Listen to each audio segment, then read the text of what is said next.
اور ان طیاروں کو گرانے سے یقینی طور پر ایک بہت دھچکا لگا اسرائیل کو. اگرچہ اسرائیل کے پاس کوئی وسائل کی تو کمی نہیں ہے, ان کے پاس سینکڑوں طیارے ہیں اور اگر ان میں سے 2-3 گر بھی جائیں تو شاید ان کو کوئی اتنا فرق بھی نہیں پڑتا, لیکن ویسے یہ یعنی مورال ڈاؤن ہونے کے حوالے سے ایک بہت بڑی پسپائی کنسیڈر کی جاتی ہے کہ آپ کے طیارے گر رہے ہیں. تو ایران نے بھی ایسا لگتا ہے کہ بھرپور جوابی کارروائی کی ہے اور اس طرح سے انہوں نے پلٹ کر وار کیا ہے کہ جس میں ٹھیک ٹھاک اسرائیل کو دھچکا لگا ہے. اب خبریں یہ آ رہی ہیں کہ فوری طور پر نیتن یاہو جو ہیں انہوں نے اپنی جو تمام سفارتکاری ہے اس کو ایکٹیو کیا ہے. ممکن ہے کہ یہ لوگ اب فوری طور پر اگر انہیں لگا کہ نقصان سنبھالا نہیں جا رہا تو یہ فوری طور پر جنگ بندی کی طرف جائیں گے, اور اگر ان کو لگا کہ یہ جوابی کارروائی جو ایران نے کی ہے اس کے بعد یہ پرولونگ نہیں کر سکے گی, بہت دیر تک یہ جوابی کارروائی ایران نہیں کر پائے گا, تو پھر یہ ہو سکتا ہے کہ یہ اس بات کا انتظار کریں کہ جیسے ہی ان کی یہ جوابی کارروائی ختم ہو تو اس کے بعد یہ اگلی کارروائی کریں. ایران کی طرف سے کچھ ایسی بھی اطلاعات آ رہی تھی کہ وہاں پر یہ بھی ڈسکشن میں آیا ہے کہ نیوکلیئر ویپنز کو بھی استعمال کیا جا سکتا ہے, اور انہوں نے یہ بھی بات کی ہے کہ اب ان کو جو ہے وہ مکمل حق دفاع ہے. ان کے جو اپنے لوگ ہیں وہ سڑکوں پر نکل آئے اور انہوں نے آ کے زوردار نعرے بازی شروع کر دی تھی کہ بھرپور جواب دیا جائے اسرائیل کو, جس کے بعد ہم نے دیکھا کہ یہ تقریباً 200 سے 300 کے قریب بیلسٹک میزائل ہیں جن کا ایک اٹیک جو تھا بھرپور قسم کا یہ ٹیل اویو میں کیا گیا ہے. اس کے علاوہ اس وقت جو ان کی جو نظر ہے وہ زیادہ تر جو ان کے دفاعی تنصیبات ہیں اس کی طرف لگ رہی ہے اور انہی کو ٹارگٹ کیا جا رہا ہے, اور ایران کے اس طرح کے جواب دینے کے اوپر کافی زیادہ ایک جوش اور ولولہ نظر آ رہا ہے, کیونکہ لوگوں کے اندر اسرائیل کے خلاف غزہ میں جو کچھ انہوں نے نسل کشی کی فلسطینیوں کی اس کے خلاف ایک غم و غصہ تھا, اور اندر ہی اندر سب کڑ رہے تھے, اندر ہی اندر سب یہ چاہ رہے تھے کہ کوئی منہ توڑ جواب دے اسرائیل کو. لیکن افسوس کی بات ہے کہ جو مسلم ممالک ہیں, عرب ممالک ہیں, انہوں نے کوئی اسرائیل کے خلاف اس طرح سے یونٹی بھی نہیں دکھائی اور نہ ہی کوئی اس طرح سے بھرپور کسی کارروائی کا مطالبہ کیا, جس کے بعد سب خاموش تماشائی بن کر 2 سال سے آلموسٹ یہ دیکھتے رہے ہیں کہ کس طرح سے نسل کشی ہوتی رہی ہے. پورے کا پورا غزہ جو ہے انہوں نے کھنڈر بنا دیا تھا, اور اس کے بعد اب جب ایران کی طرف سے یہ بھرپور جواب دیا گیا ہے تو کافی زیادہ جوش جذبہ دیکھنے میں آ رہا ہے. لیکن سوال پھر وہی ہے کہ یہ صرف ایک انسٹنٹ قسم کا جواب ہے یا پھر ایران اس کو کافی دیر تک حملے کو جاری بھی رکھ سکتا ہے, کیونکہ پہلے بھی ہم نے یہ دیکھا تھا کہ جب غزہ میں موجود حماس کی طرف سے اسرائیل پر اٹیک ہوا تھا تو اس وقت ایک دم تو ایسا لگا کہ اسرائیل کو ہلا کر رکھ دیا حماس کے اس اٹیک نے, لیکن اس کے بعد جب اسرائیل نے جوابی کارروائی کی تو پھر حماس اس کو ظاہر ہے سہ نہیں پایا, اور پھر اس کا جو پورا خمیازہ تھا وہ آپ نے دیکھا کہ پورے غزہ نے اور معصوم فلسطینیوں نے, شہریوں نے بھگتا. تو یہ دیکھنا ہوگا کہ یہ جو ایران کی طرف سے اٹیک ہوا ہے اس کو کتنی دیر وہ سنبھال سکتے ہیں, کیونکہ یہ تو نہیں ہے کہ وہ مار کھا کے چپ کر کے بیٹھ جائیں گے, یقینی طور پر وہ ریٹیلیٹ اپنی طرف سے دوبارہ اٹیک کریں گے. اور اس سلسلے میں سب کو یہ بھی پتا ہے کہ لابینگ میں ان کو امریکہ کی سپورٹ حاصل ہے, بہت سے ایون جو ہمسایہ ممالک ہیں جو کہ ایون مسلم ممالک ہیں لیکن وہ بھی شاید ایران کے ساتھ کھڑے نہیں ہوں گے, وہ بھی اسرائیل کے ساتھ کھڑے ہوں گے. تو ایسی صورتحال میں ایران کتنا لمبا اس جنگ کو چلا سکے گا یہ دیکھنا ہوگا. اگرچہ یہ ایک سگنیفیکنٹ بات ہے کہ ایران جو ہے ہمیشہ سے ایک ڈگنیٹی کے ساتھ جیا ہے, اور اس کے اوپر اگرچہ اقتصادی پابندیاں بھی لگا دی گئی تھیں اور اس کو جھکانے کے لیے بڑی کوششیں بھی کی گئیں, لیکن انہوں نے اقتصادی پابندیاں برداشت کی, لیکن انہوں نے اپنا جو طرز عمل ہے اس کو بڑا سادہ بھی کر لیا. اس کے باوجود بھی انہوں نے سرنڈر نہیں کیا جو عالمی طاقتیں ہیں ان کے سامنے. تو ان کا طرز عمل ہمیں یہ نظر آتا ہے. آپ ان کی جو اگر مختلف وزٹ کریں ان کے فوٹیجز وغیرہ بھی دیکھیں جس میں جو ان کے صدارتی محل ہیں یا جو ان کے, بلکہ محل کہنا تو نہیں ہونے چاہیے, اتنے سادگی سے ان کے دفتر ہیں. آپ نے وہ اگر دیکھا ہو کہ جو ان کے صدر شہید ہوئے تھے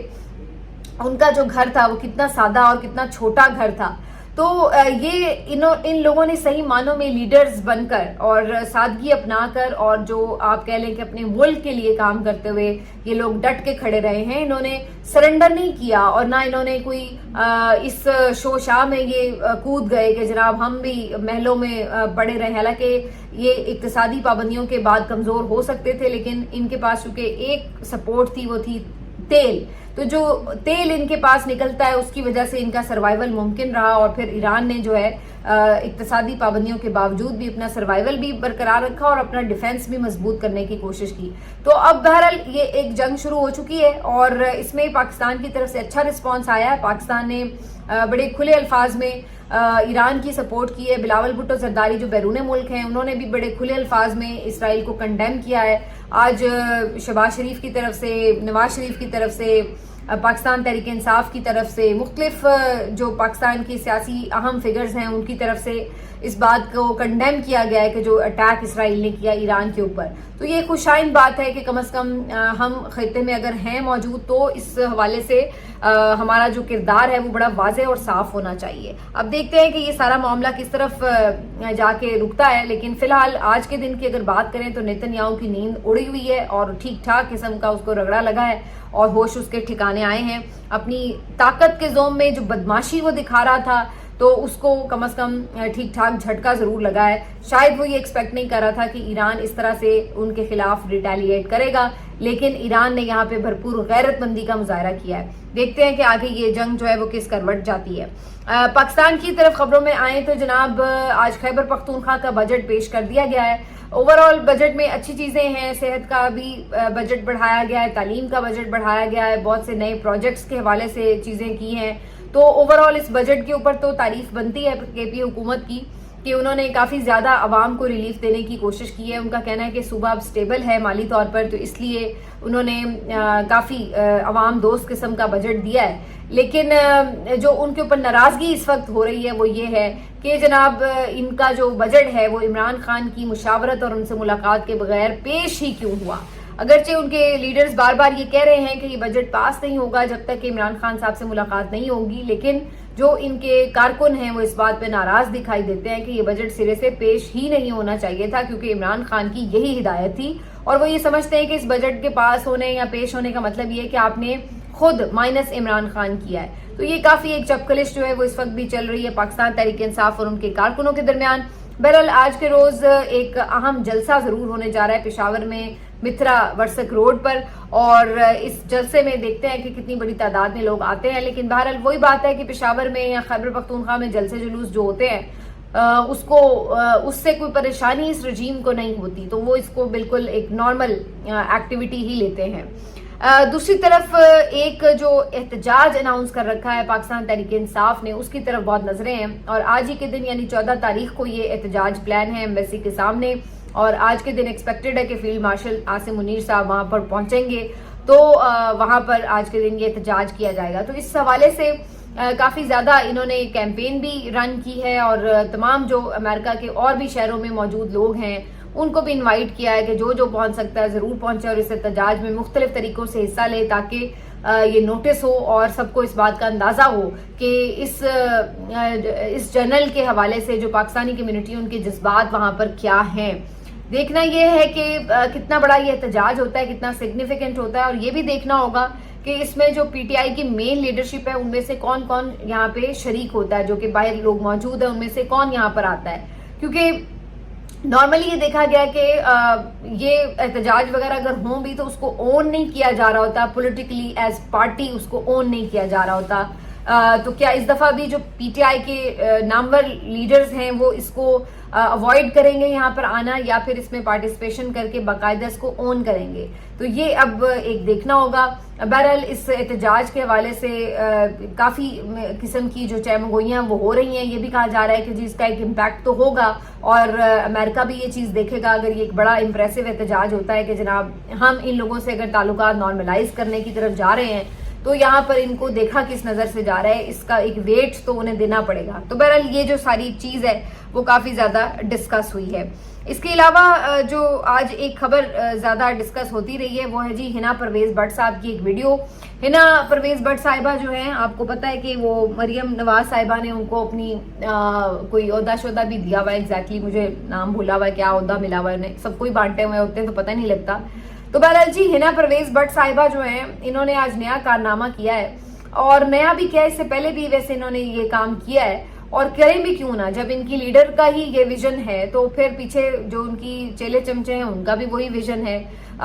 مریم نواز صاحبہ کو ہر کام میں تشہیر اور فوٹو شوٹ اور ٹک ٹاک بنانا پسند ہے، اور وہ اس کو بڑھا چڑھا کر سوشل میڈیا پر دکھاتی ہیں کہ کوئی اگر کام کر لیں تو اسی شوق میں جو جاہل لوگ ہیں ان کو یہ بھی نہیں پتہ لگتا کہ کون سی چیز جو ہے اس کے اوپر تشہیر کرنی ہے اور کون سی چیز جو ہے اس کے اوپر تشہیر نہیں کرنی. اور ایسی ہی جہالت کا مظاہرہ کیا ہے حنا پرویز بٹ صاحبہ نے،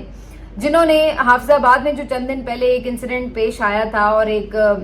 کپل جا رہا تھا جس کو پکڑا ان کچھ وہاں پہ لٹیروں نے، ڈاکوؤں نے، اور انہوں نے جو ہے وہ اس خاتون کا ریپ کیا شوہر کے سامنے، اور گینگ ریپ تھا یہ، 3 لوگوں نے ریپ کیا. بعد میں بہرحال پولیس مقابلے میں وہ مار بھی دیے گئے. تو اب اس خاتون، متاثرہ خاتون کی داد رسی کے لیے حنا پرویز بٹ صاحبہ نے بجائے اس کے کہ خود اس کے گھر جاتی، ایک تو اس کو آفس بلوا لیا، اور دوسرا اس کے ساتھ جناب پورا اظہار ہمدردی کرتے ہوئے جو انہوں نے گلے شلے مل کے وہ کرنا تھا وہ کرتے ہوئے باقاعدہ اس کی پوری ویڈیو بنائی اور اس کو پھر سوشل میڈیا پر اپلوڈ بھی کر دیا. اب یہ دیکھیے اتنی بڑی یہ جہالت کا مظاہرہ ہے. پہلی بات تو یہ کہ مجھے یہ سمجھ نہیں آتی کہ اگر ان کو یہ کرنا تھا، کوئی دادرسی کرنی تھی یا کسی کے ساتھ کوئی یکجہتی کا اظہار کرنا تھا، تو بھائی یہ کون سا طریقہ ہے کہ آپ اس کو اپنے پاس بلائیں؟ آپ کو خود اس کے گھر جانا چاہیے اول تو. دوسری بات یہ کہ اس کی آپ ویڈیو بنا رہی ہیں باقاعدہ، اور ویڈیو بنا کے آپ سوشل میڈیا پر ڈال رہی ہیں، یعنی ان لوگوں میں اتنی بھی عقل نہیں ہے کہ اگر کوئی ریپ وکٹم ہو تو اس کی آئیڈینٹی کو چھپایا جاتا ہے، کیونکہ ہمارا معاشرہ جس قسم کا ہے ظاہر سی بات ہے یہ لوگوں کے لیے بعد میں زندگی گزارنا مشکل ہو جاتا ہے. اور انسان جو ہے وہ ایک تو وہ خود اندر سے ٹوٹا ہوا ہوتا ہے اس طرح کا کوئی بیچارہ وکٹم ہو، اور اوپر سے آپ اس کے لیے اور جگ ہسائی کے لیے اور اس کو باتوں کے لیے اور ہمدردی کے لیے اس کو ایک عجیب تماشا بنا کر لوگوں کے سامنے پیش کر دیں. تو یہ ان کو عقل دینے کے لیے بالکل کوئی آس پاس بھی لوگ موجود نہیں ہیں، کہ یہ بالکل ہی جاہل جو لوگ ہیں سر پہ ہمارے مسلط کر دیے گئے ہیں کہ جن کو عقل نام کی کوئی چیز ہی نہیں ہے. یعنی اتنی بے حسی ہے کہ آپ کو اپنی ٹک ٹاک بنوانے کے لیے جو ہے وہ کوئی بھی مل جائے، کوئی ریپ وکٹم بھی مل جائے تو آپ کہتے ہیں جی ہماری تشہیر ہو جائے کہ جی ہم نے اس کو گلے لگا لیا، ہم جو ہے اپنی شکل دکھا دے سب کو کہ جی ہم نے گلے لگا لیا اور ہم نے اس کو کوئی پیسے دے دیے یا ہم نے اس کو کوئی حوصلہ دے دیا. تو یہ کس طرح کے لوگ ہیں بھئی؟ اگر آپ نے کسی کو حوصلہ دیا بھی تو اس طرح کی چیزوں کو آپ کو تشہیر کرنے کی کیا ضرورت ہے؟ اگر کسی کو آپ نے کوئی ہیلپ بھی کی ہے تو اس کے اوپر اتنا ڈھنڈورا پیٹنے کی کیا ضرورت ہوتی ہے کہ جی ہم نے کر دیا. اور اگر آپ نے کیا بھی ہے، چلے جی آپ کو تشہیر اور ڈھنڈورا پیٹنے کا بہت شوق بھی ہے، تو آپ ایک لائن کی ویسی خبر ڈال دیں کہ بھئی ٹویٹ کر دیں کہ جی میں نے فلاں شخصیت سے ملاقات کی ہے اور